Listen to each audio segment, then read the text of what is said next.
Šiandien Lietuvos bankas į apyvartą išleido 2 kolekcinės monetas – auksinę ir apyvartinę, skirtas šalyje pačiai populiariausiai sporto šakai – krepšiniui.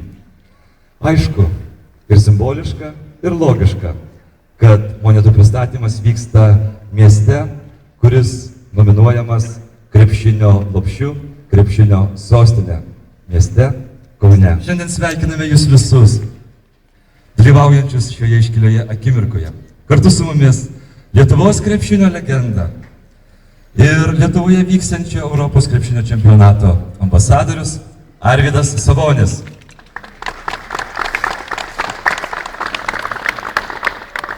Mielas sveikinti Lietuvos vyrų krepšinio rinktinės vyriausiai trenerį gerbiamą Kęstutį Kemzūrą.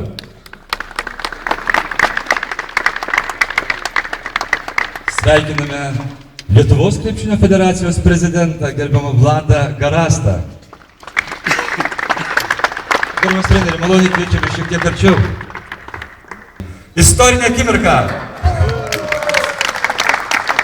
Iš vienos pusės, iš kitos ir visi taiklus.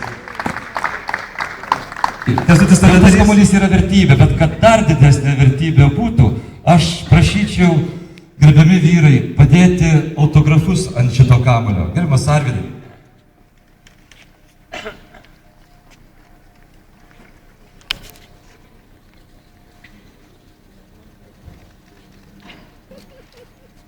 Gerbiamas Kęstuti, gerbiamieji, šis kamuolys išties yra neįkainojama vertybė. Ir kaip visos tikrosios vertybės, jis bus saugomas Lietuvos banko pinigų muziejuje. Visuomet mes apsilankę Lietuvos banko pinigų muziejuje turėsime galimybę išvysti ir šį kamuolį.